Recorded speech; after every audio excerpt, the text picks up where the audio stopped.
সম্মানিত আজকের অভিভাবক সমাবেশ উপলক্ষে দারুন নাজাত মাদ্রাসায় আগত সম্মানিত আমাদের অভিভাবক বৃন্দ, অত্র মাদ্রাসার পরিচালনা কমিটির সদস্যবৃন্দ এবং আমার বাতিদা মাওলানা আশিকুল্লাহ সাহেব, আমাদের আজকের অতিথি এবং সুধীমণ্ডলী, সকলকে আদমপুর দারুন মাদ্রাসার পক্ষ থেকে এবং আপনারা জানেন আমরা এই মাদ্রাসাটি সুন্দর এবং সুষ্ঠুভাবে পরিচালনার উদ্দেশ্যে আমরা আপনাদেরকে যারা অভিভাবক আছেন অভিভাবকদেরকে আমরা মাঝে মধ্যে ডেকে থাকি, কিন্তু আমরা কয়েক মাস আগে একটা অভিভাবক সমাবেশ করেছিলাম। এই অভিভাবক সমাবেশের মধ্যে আমরা সিদ্ধান্ত নিয়েছিলাম, যেহেতু মাদ্রাসার ছাত্র, শিক্ষক এবং অভিভাবক পরিচালনা কমিটি এই চারটা গ্রুপের সমন্বয়ে একটি মাদ্রাসার সুন্দর, সফল এবং সুষ্ঠুভাবে পরিচালনার পূর্ব শর্ত। সুতরাং আমরা অভিভাবক যারা আছি, ছাত্র যারা আছে, পরিচালনা কমিটি যারা আছে, সকলে মিলে এই মাদ্রাসার পড়াশোনার মান থেকে ধরে যাবতীয় একাডেমিক উন্নয়নের ধারাবাহিকতা সেটিকে অব্যাহত রাখার জন্য আমরা সকলের প্রচেষ্টার ঐকান্তিক প্রচেষ্টা প্রয়োজন। সেই ধারাবাহিকতায় আজকে আপনাদেরকে অভিভাবকদেরকে আমরা ডেকেছি, কারণ আমরা চারটি গ্রুপ যদি সমন্বয়ে কাজ না করি তাহলে আমাদের সন্তানদের পড়াশোনাও ক্ষতি হবে, মাদ্রাসার মান উন্নয়ন ক্ষতি হবে। সম্মানিত অভিভাবক, আপনারা জানেন যে আমাদের প্রধান শিক্ষক প্রতিবারের মতো এবারও আবার বলে গেছেন যে আমাদের প্রথম শর্ত হলো যে একটা মাদ্রাসা চলতে গেলে প্রথমে আমাদের উস্তাদ দরকার, ভালো উস্তাদ দরকার। আর ভালো উস্তাদ যদি আমরা সংগ্রহ করতে চাই, ওনাদের সসম্মানে রাখতে চাই এবং ভালো পড়াশোনা চাই, তার জন্য ভালো উস্তাদ দরকার এবং তাদেরকে একটা সম্মানী দেওয়া দরকার। আর সম্মানীটা দিতে হলে আমাদের প্রতি মাসে যে নির্ধারিত বেতন রয়েছে সেই বেতনটা প্রতি মাসে, বারবারই আমরা বলি যে প্রতি মাসে 5 তারিখের মধ্যে আমরা বেতনটা পরিশোধ করব। আলহামদুলিল্লাহ, অনেক অভিভাবক যে আমাদের তদন্তটা বলে গেছেন যে ছাত্র বললে আমরা 3 তারিখের মধ্যে দিই। হ্যাঁ, আলহামদুলিল্লাহ, আমরা এই কথা স্বীকার করি।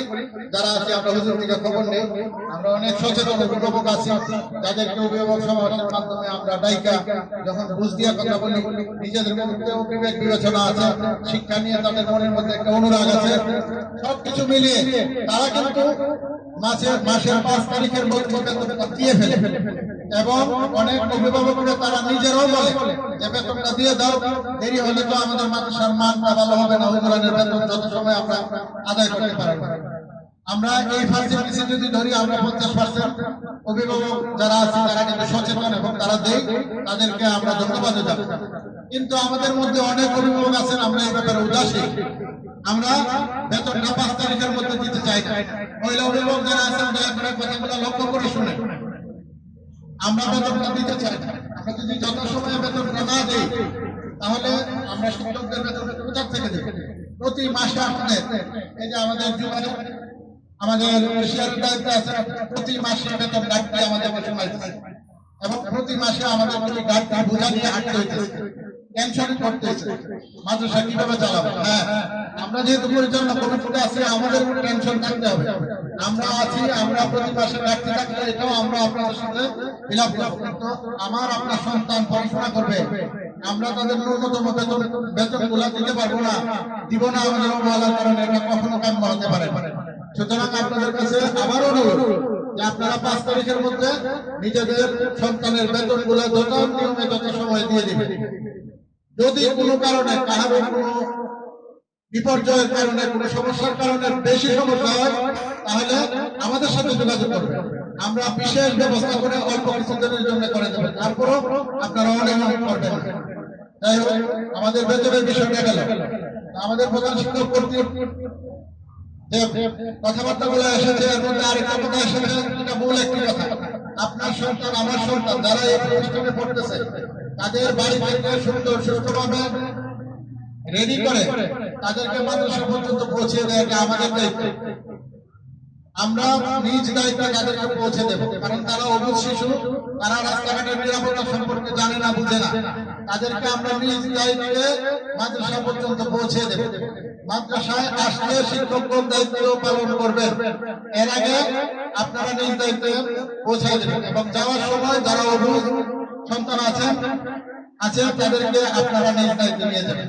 যদি রাস্তাঘাটে কোনো দুর্ঘটনা হয়, এটা আমরাও দুঃখ পাবো, আপনারাও দুঃখ পাবেন। যাতে এই ঘটনাটা না ঘটে আপনাদের নিজ দায়িত্বে এই বাচ্চাদেরকে পৌঁছে দেবেন। আর আরেকটি কথা, আমাদের প্রধান শিক্ষকের কাছ থেকে অত্যন্ত দুঃখের সাথে বারবারই আমাদেরকে শুনতে হচ্ছে, এটি হলো আমাদের শিক্ষকগণ এখানে 9টা থেকে বিকাল পর্যন্ত অনেক পরিশ্রম করছেন বাচ্চাদের প্রতি। তারা পড়াশোনা করিয়ে বাড়ির কিছু কাজ দিয়ে দেয়। বাড়ির কাজগুলো দেখা যাচ্ছে আমরা অনেক অভিভাবক আলহামদুলিল্লাহ সচেতন, বাড়িতে আমরা তাদেরকে জিজ্ঞাসা করি। সবাই একটু চুপ করেন, ধৈর্য সহকারে কথাগুলো শুনে। আমরা অভিভাবক যারা আছে তারা অনেকেই আছে সচেতন, জিজ্ঞাসা করি কি পড়েছ, কি দিয়েছে।